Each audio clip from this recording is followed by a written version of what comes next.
अस्सलाम वालेकुम जी, welcome back to my YouTube channel. तो जिस तरह हमने कल वाले लेक्चर में लिविंग वर्ड इन स्पेस को डिटेल से डिस्कस किया था, इसी तरह आज वाले लेक्चर में हम लिविंग वर्ड इन टाइम को डिटेल से डिस्कस करेंगे।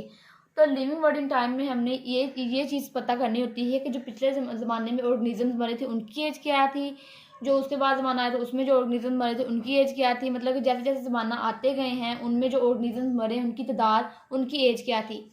तो बेसिकली हमने इस यहाँ पे सिर्फ ऑर्गेनिजम्स की एज का ही पता लगाना होता है। तो सबसे पहला पॉइंट इसमें ये है कि since the time of origin of life on this planet various organisms were evolved and dominated. मतलब कि जब से ही हमारी दुनिया बनी है तब से जो ऑर्गेनिजम्स हैं वो उनकी तादाद बढ़ती गई है और वो हमारी जो दुनिया उसमें इवॉल्व होना शुरू हो गए हैं। सेकंड पॉइंट है कि this planet during various periods of geological time chart. मतलब कि जो प्लैनेट में ये जो भी काम हुआ वो हमें जियोलॉजिकल टाइम चार्ट के जो पीरियड्स होंगे उनमें हमें नजर आएगा। आगे हमारे पास है जियोलॉजिकल टाइम चार्ट कि ये क्या होता है। The calendar of events in earth history is called geological time chart. मतलब कि एक ऐसा कैलेंडर जो कि हमें दुनिया में जो भी इवेंट्स होते हैं उसके बारे में बताता है, उसको हम कहते हैं जियोलॉजिकल टाइम चार्ट। जिस तरह हमारे घर में जो भी कैलेंडर लगे होते हैं वो हमें पूरे साल की इन्फॉर्मेशन देते हैं कि इस महीने में कितने दिन होंगे, इस महीने में कितने दिन होंगे। इसी तरह जो जियोलॉजिकल टाइम चार्ट होता है वो पिछले ज़माने से लेकर अब तक ज़माने में जितनी भी चीज़ें हो चुकी हैं हमारी दुनिया की पूरी हिस्ट्री को वो हमें डिटेल के साथ बताता है। आगे है एविडेंस। मतलब कि अगर हमने किसी जानवर की एज को पता लगाना है तो हम किस तरह उसको पता लगाते हैं। Evidence can be obtained by discovery and study of fossils. अगर हमने किसी जानदार की एज का पता लगाना है तो हम उनके फॉसिल्स लेंगे और उनसे क्या होगा कि हमें उनकी एज का पता चल जाएगा। लेकिन ये चीज़ इतनी ईजी नहीं होती है कि हम किसी भी जानदार के फॉसिल्स लें और उनकी एज का पता लगा लें, क्योंकि पिछले ज़माने में जो ऑर्गेनिज्म मरे थे उनकी जो फॉसिल्स होंगे वो सबसे नीचे होंगे। उसके साथ जो ऑर्गेनिज्म बाद वाले ज़माने में मरेंगे उनके फॉसिल्स की जो लेयर्स होंगी उनसे ऊपर आ जाएगी।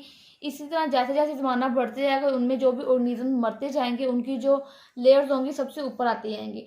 तो हमें एक चीज़ होती है जो कि हमें ऑर्गेनिजम्स की एज लगाने में बहुत ही हेल्प करती है, वो होती है रेडियो एक्टिव आइसोटोप्स। मतलब कि जितना जानदार पुराना होगा उसके जो रेडियो एक्टिव आइसोटोप्स की तादाद उतनी ही कम होगी। फॉर एग्जाम्पल जो जानदार सबसे पिछले ज़माने में मरा होगा, सबसे एंड वाले मतलब कि सबसे पुराने ज़माने में मरा होगा, उसके जो फॉसिल्स के रेडियो एक्टिव आइसोटोप्स होंगे वो सबसे कम होंगे। और जो इस ज़माने में मरा होगा उसके जो रेडियो एक्टिव आइसोटोप्स होंगे वो सबसे ज़्यादा होंगे। तो पढ़ते हैं कि रेडियो एक्टिव आइसोटोप्स क्या आते हैं।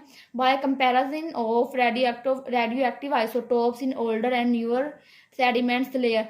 मतलब कि हमने जो न्यू है और जो पुराने हमारे पास फॉसिल्स की सेडिमेंट लेयर्स होती हैं उनमें हमने रेडियो एक्टिव आइसोटोप्स का मुआवजा करना है। दूसरा है कि older sediments layer has been less radioactive isotopes than new sediment layers. मतलब कि जो हमारे पास पुराने होंगे उनके पास जो रेडियो एक्टिव आइसोटोप्स होंगे वो कम होंगे और जो नए फॉसिल्स होंगे उनके पास जो रेडियो एक्टिव आइसोटोप्स हैं वो ज़्यादा होंगे। अच्छा जी, आगे हमारे पास रेडियो एक्टिव आइसोटोप्स का थर्ड पॉइंट ये है कि it indicates the age of fossils. मतलब कि जो रेडियो एक्टिव आइसोटोप्स होता है वो हमें फॉसिल्स की एज का बताता है।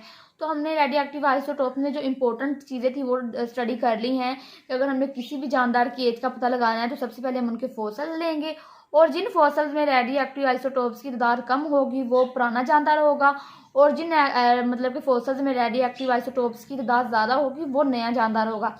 आगे हमारे पास sediment layer. As geological time passes and new layers of sediments are laid down. मतलब कि जैसे जैसे हमारे पास टाइम गुजरता जाएगा जो न्यू सेडिमेंट्स की लेयर हैं वो ज़मीन के अंदर दबती जाएंगी। दूसरा पॉइंट ये है कि the older organisms should be in deeper layers than new sediments layer.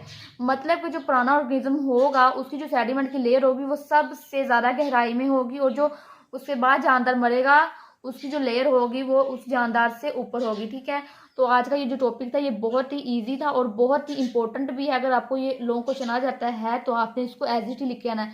सबसे पहले आपने इंट्रोडक्शन लिखना है, फिर आपने लिखनी है जियोलॉजिकल टाइम की डेफिनेशन।